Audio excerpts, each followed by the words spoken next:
Key profiles from the business world, top-tier researchers and academia. Together, they contribute in a new leading area for health innovation, GoCo Health Innovation City.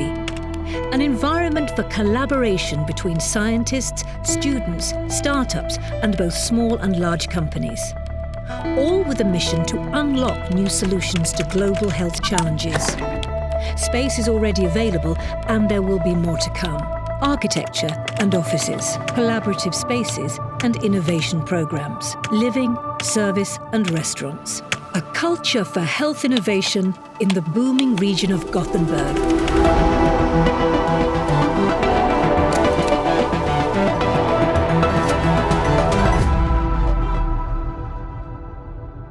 Global health challenges can only be solved together.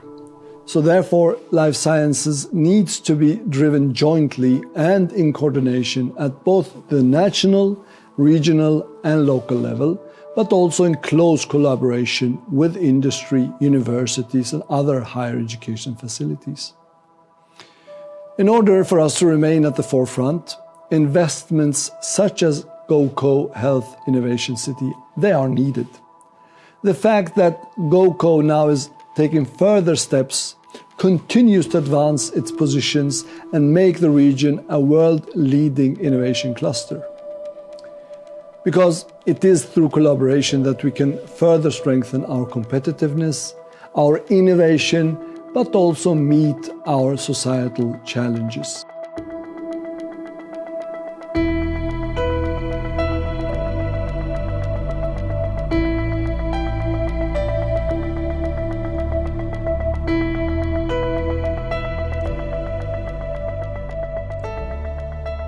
Hi and most welcome to GoCo Health Innovation City. It has been a tough year. So many people have suffered from a disease that nobody had heard about before. And so many people have been isolated from their family, from their friends and from their colleagues. So what have we learned? What implications will this have on the society, on our ways of working and on research? And what role can GoCo Health Innovation City play for a better future? With me now to discuss this is Marcus Wallenberg, part of Wallenberg family, the largest private donor to research and science in Sweden. Most welcome. Thank you. Carl Bennett, the owner of several companies, and one of them is Getinge, the medtech company. Most welcome.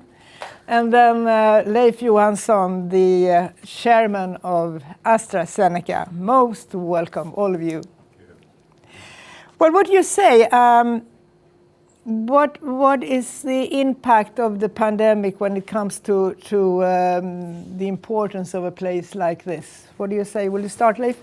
I think the real lesson from this pandemic is that we can do things much quicker than we used to. Vaccine development is an example of that. But we also need to work together. And if you look at what we need to put together, then is academia, industry, and often government, often in life sciences, large clinical hospitals, etc. And when we put those together, then we can achieve wonderful things. And that's exactly what we are doing here at this site. We need to be attractive and we need to make interesting combinations. Here we can actually join academia, business and some government institutions in one place, which I think is symptomatic of Sweden with the triple helix way of thinking around it. But I also believe that in this era when we have talked so much about the virtual meeting, actually the physical place, in my view, will still be an important part, even though we'll probably do it in a different way. Leif, you said to me that it's necessary to come together to be able to create new ideas or develop new ideas. Yes, I think we can often say that innovation is a contact sport. You need to find meetings that you don't normally meet. And virtually you always absolutely have to decide whom it is that you're going to meet and how to interact with that person. In a site like this, there is an opportunity to meet in the cafeteria or in the restaurant, or indeed at different presentations, for example, that you can do jointly.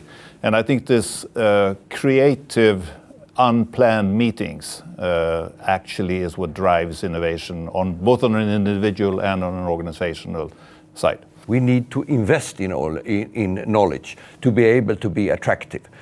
We have the possibility to use and take care of what we already have, but then we need to invest to get people to come here and share the knowledge with us.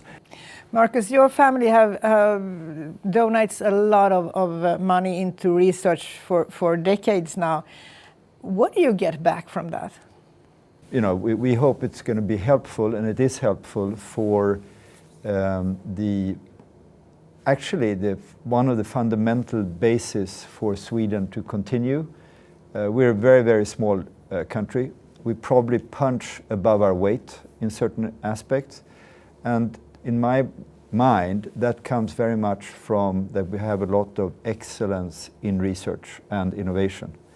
You have to create your own environment, and you have to bring in people from an international arena in here to Sweden, and talent attracts talent. And this is what you see here. There is a fantastic pool of talent already now, and this gives us a great possibility to create an even more developed place for talent in the future. Will we be able to do that in the long run? If you don't invest in your capacity long term, there will be no nice bottom line. We're going to meet now. Over there you can see a young lady who is reflecting on the cooperation not only between students and researchers, but also between different sectors, technology and biotechnology and health sector. So let's listen to her. In my experience, there is already a great willingness for the technology and health area to cooperate today. A place like GoCo could make this cooperation easier. By having the people with expertise knowledge in both areas at the same place could help the projects in life science that we want to see in the future move forward faster.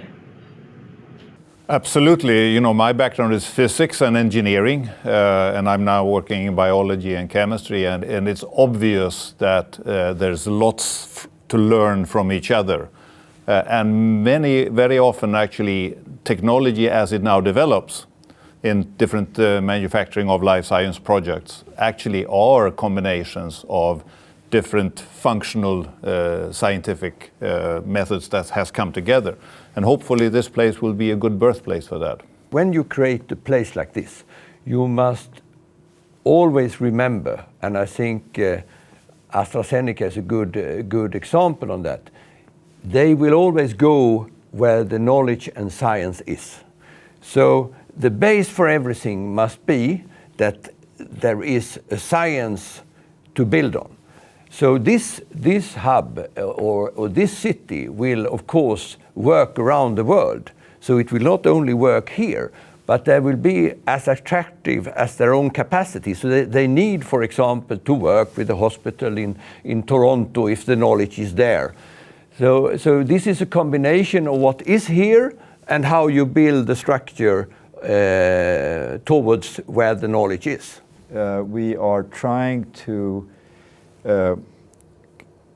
support an environment of cooperation between universities. And we have a great life science hub in Solna, around Karolinska. We have one great life science hub here, which will be even stronger going further and forward. And it's really a matter of combining excellence in research in certain places and create the clusters that you need. The pandemic has put focus on researchers. I think we've never seen so many researchers on television as we did the last year. Do you think that have stimulated young people to study this area? Hope so, absolutely. I mean, what has been created by a number of companies on the vaccine side is unprecedented in terms of speed and effort that has been put behind it. So yeah, I hope really that will stimulate for more interest. We'll see. And I think there has been a very good representation of what scientists or researchers actually do, because obviously they do things in the lab, but they have also come to the fore when it comes to being able to speak about science, for example, in media. And I think this combined and broader role of what scientists and researchers can do is very good for young people to be attracted by the sector. Let's listen to another young student. During our education, we have not really got in contact with many companies. Sometimes like pharmaceutical companies come and have like lunches and present their projects for us. But that happens like once or twice a year or even less. So that is basically the only interaction we have had. We are there only twice a year. And obviously, when it comes to communication and building attractiveness around a workplace like AstraZeneca here, then you can say it is a matter of quality. So there has to be exciting projects to work on, good scientists to attract other good scientists. But there is also a matter of quantity there, and I think we are doing too little of it. So I think the problem is that we could spend more time doing it over and over again rather than trying to make something new every time. I think we usually talk about the war for talent. You have to find them as early as possible and really to catch up with them. And there are so many things pulling in the really good ones at this point in time. So yeah, I would agree. We could probably be better. So we will see you walking around here looking for young talents. Well, if they allow me in. We have also met a young startup company, a young woman who has a startup company in the water business, in water cleaning business, and she has another question to you. The tech scene is still very male-dominated, and I was wondering, how do you think that diverse teams, organizations, and startups benefit the ecosystem? I think you can say the tech industry is more male-dominated than the pharma industry. The pharma industry is more gender-balanced. Which is good, comes from the science base, I think. And then, of course, we have 60+ nationalities here in Mölndal, in Göteborg. We have many different educational backgrounds. We obviously have gender diversity. So in a broad sense, I think we can you can always do things better, but it's actually quite a diverse industry. On the question of working together with tech, that I think we can improve by looking at each other and see how we can benefit from each other there. But all in all, diverse workplaces are more fun, more creative, more productive. And to make this place then successful, what is really needed? I mean, we are in the starting phase now. What do you see, Carl? What is really needed now to make it a true success? You need to invite partners to be able to create that. And you need to invest to get that. And you need to work right through the society, but also international. But obviously the three of you are convinced that this is something to really invest in. But how should you convince other investors to join this club and go into this project? I mean, we don't know where the world economy is heading and what's going to happen. What's your belief? History has taught us that scientific development, technological development actually continues even though you're going down through economic slumps. And the underlying development will not be stopped.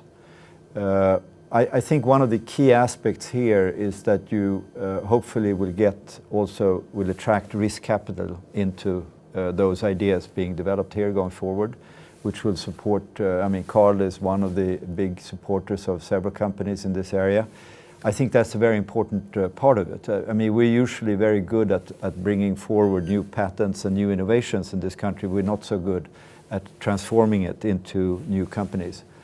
But in the last 5 to 10 years, that has happened more and more. And I think that is one of the key aspects doing this.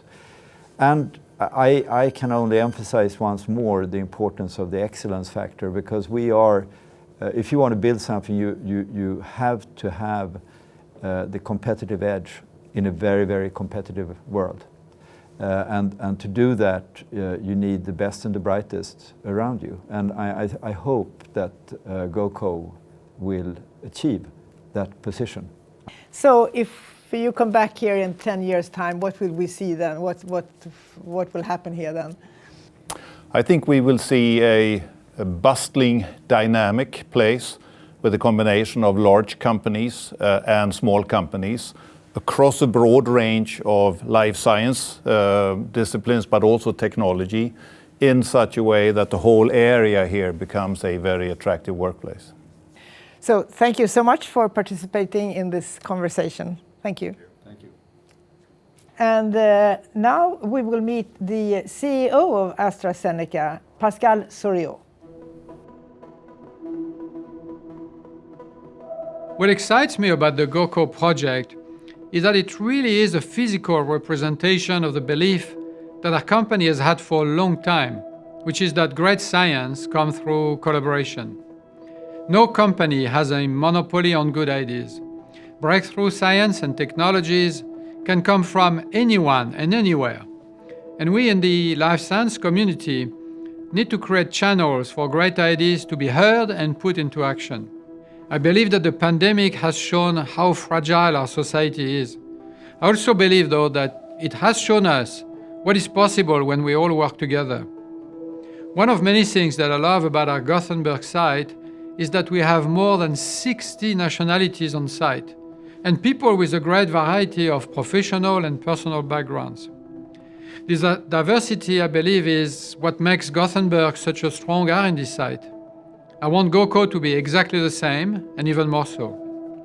And as a green and sustainable campus, I want it to serve as a model for other clusters around the world. Even more important than the physical space, though, I want it to be generating solutions. I want to see bold, innovative health solutions coming out of the collaborations taking place on campus. There is so much exciting life science investment taking place in Sweden, and especially in the Gothenburg region right now. This includes GoCo, but also other initiatives by the Swedish government, the Knut and Alice Wallenberg Foundation, academia, and many others. Gothenburg is a global hotspot for life science, and we have a lot to look forward to in the years ahead.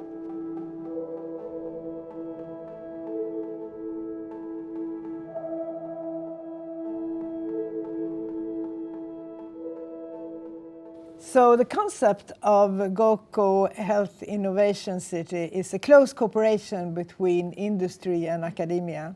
And with me now to discuss about that is Eva Wiberg, the professor and president of the University of Gothenburg, and Ann-Marie Wennberg, who is a professor and CEO of Sahlgrenska University Hospital. And from Cambridge, Mene Pangalos, who is the Executive Vice President, Biopharmaceutical R&D at AstraZeneca. And from Stockholm, Mattias Ullén, Professor in Microbiology at Royal Institute of Technology, an entrepreneur and owner of several companies. Most welcome, all of you. Thank you. I've never been surrounded by so many professors and such a lot of knowledge. I'm so impressed.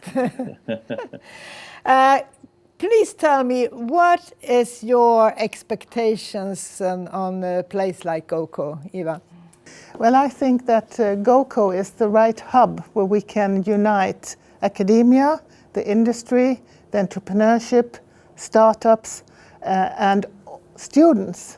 And I think that collaboration is the only way to success. And the venue here and GoCo will play a very important part here. Well, I think that science and entrepreneurship is all about interactions, networks, and creating teams. So to have a physical hub like this with support functions, I think will make the journey from research to entrepreneurship much more effective.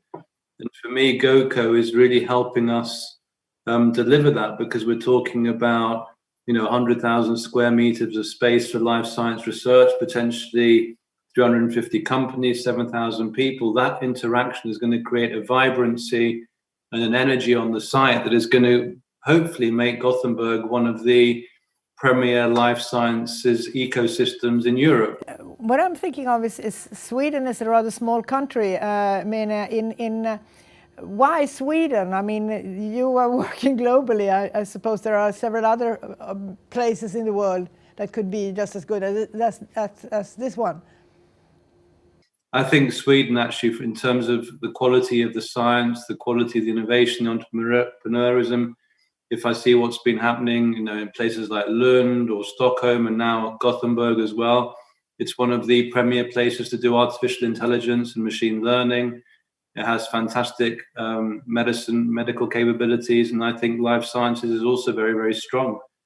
I know, Matthias, that you also have some thoughts and knowledge about the possibilities to create business out of research in Sweden. Can you tell us about that? First of all, we have a government that believes in science. In the recent research bill, we had a very large increased funding to basic research, which is very important. We have private foundations such as the Wallenberg Foundation, and they are very important to create internationally competitive research.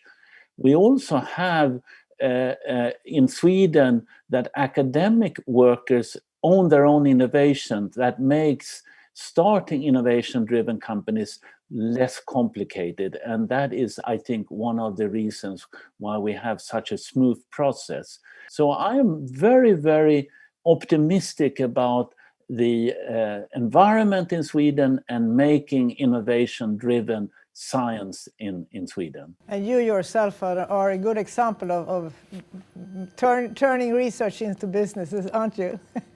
Well, I have started and I've been involved in 25 startups, and 4 of them are now on the stock market. And it's actually a very fun way of trying to take your basic research into use for society.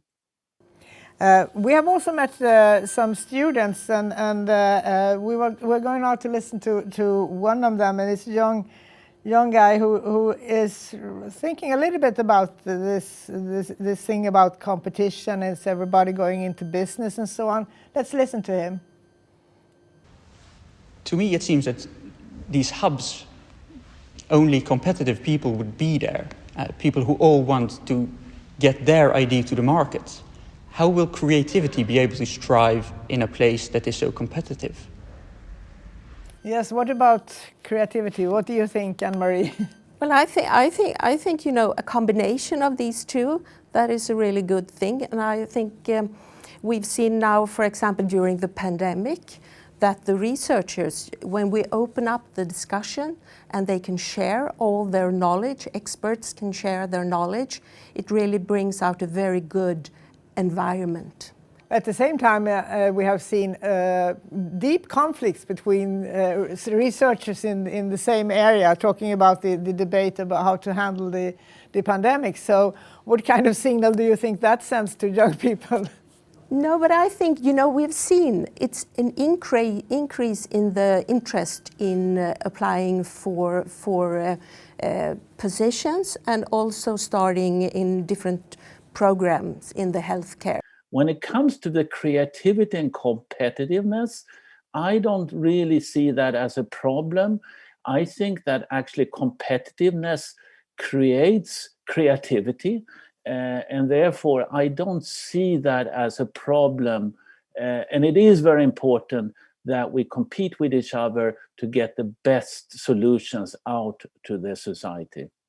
Another question in talking about the cooperation between the industry and the universities is also, of course, the independence of research. How do you look upon that? Couldn't that be a conflict between the industry's needs and wishes and so on, and the independent researchers? I'm really sure that we can keep this apart, because the researchers have to have their freedom, academic freedom. Without that, we won't get along with the basic research that is needed, but also applied research that we need, where we need also the companies. So you don't feel any fear that you're selling away the knowledge or the freedom? I don't think so. I don't think so. I think our researchers are very aware of this. We will listen now to another student, and she's a little bit worried about the situation that young people have today, with a lot of information and a lot of distraction. And this is what she said. I believe that young people today have way too many distractions to learn to focus on the same thing for a longer time. A teacher I once had said that there will be no more Einsteins because no one is able to focus on that same thing for as long as he did. And as long as kids have all these distractions around them, they will never learn to focus on something for many, many years. I think it's an interesting question because I think the time when you have a sole scientist doing a lot of really excellent research is actually going away. Yeah. And it is replaced by teams, networks, collaborations, and so on. And but at the same time, I'm involved in the Nobel Prize, and I can see that we have a lot of extraordinary good researchers that do good research. So I think we have place for both of this. The sole researcher that does innovative primary research, but also teams that actually also creates things that are useful. So I would like now to ask Mine, this is now in a starting phase. What can you do to make GoCo successful? I think there's going to be a big opportunity to find areas where we can help companies accelerate their growth and their future and bring capabilities to them that they may not actually have by giving them access to some of our capabilities and experience. We're also very much planning on moving our HealthWorks labs into the GoCo once it's up and running, which again, I think will get many of our scientists and physicians a little bit closer to some of the companies that will be coming into GoCo. And I think, this is all ultimately about collaborations and finding areas of mutual interest and ultimately helping us all turn science into medicine or to something that's useful. And we will see you yourself in here as well. I can't wait to be there, honestly. Before we end, we will listen to a young man who is a little bit worried that his future will not be fun enough. Kids need to have fun when they learn, and if they don't want to become scientists. You kill their imagination and their creativity. To be working with research for almost 40 years, as I have done, it's such a privilege. I wake up every day to a fun day, actually. It's also challenging. This is not easy, but I also think that having challenges is also part of having fun. Thank you so much, Mine. Thank you, Matthias, for participating. Thank you, Anne-Marie, and thank you, Eva. It was great talking to you. Thank you. Thank you very much. We think the combination of being able to work and live close to your work, it's interesting. I think it will be sort of one will lead to the other. And if you come here from another country, that we can provide you with somewhere to live close to your work and so on. So we think the combination will be actually very interesting. You can see it in other parts of the world as well. And we hope this will be sort of a boost, combining private businesses with the society in general, universities, hospitals, to work together. And we think this combination can be something extraordinary.